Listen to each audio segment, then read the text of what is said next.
Bugun, ya'ni 19-mart kuni o'zbekistonliklarni qanday ob-havo kutayapti? O'zgidromet 19-mart chorshanba kuni kutilayotgan ob-havo haqida ma'lumot berdi. Unga ko'ra, harorat bundan bir kun avvalgi ko'rsatkichga nisbatan ko'tariladi. Toshkent shahrida havo biroz bulutli bo'ladi, yog'ingarchilik kutilmaydi. Shamol sharqdan 3-8 metr sekund tezlikda esadi. Harorat kechasi 8-10 daraja iliq, kunduzi 25-27 daraja iliq bo'ladi. Qoraqalpog'iston Respublikasi va Xorazm viloyatida havo biroz bulutli, ba'zi joylarda o'zgaruvchan bo'ladi. Yog'ingarchilik kutilmaydi. Shamol sharqdan 7-12 metr sekund tezlikda esadi. Ba'zi joylarda 13-18 metr sekundgacha kuchayishi mumkin. Harorat kechasi 5-10 daraja iliq, kunduzi 25-30 daraja iliq bo'ladi.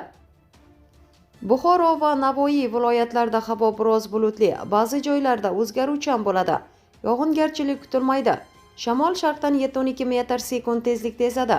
Ba'zi joylarda 13-18 metr sekundgacha kuchayishi mumkin. Harorat kechasi 5-10 daraja iliq, kunduzi 25-30 daraja iliq bo'ladi. Andijon, Namangan va Farg'ona viloyatlarida ham havo biroz bulutli bo'ladi, ba'zi joylarda o'zgaruvchan bo'ladi. Yog'ingarchilik kutilmaydi. Shamol sharqdan 5-10 metr sekund tezlikda esadi. Harorat kechasi 5-10 daraja iliq, kunduzi 22-27 daraja iliq bo'ladi. Respublikaning tog'oldi va tog'li hududlarida havo biroz bulutli, ba'zi joylarda o'zgaruvchan bo'ladi. Yog'ingarchilik kutilmaydi. Shamol sharqdan 7-12 metr sekund tezlikda esadi.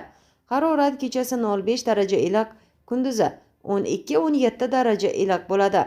Prognozlarga ko'ra, haftaning birinchi yarmida quruq va juda iliq ob-havo saqlanib qoladi.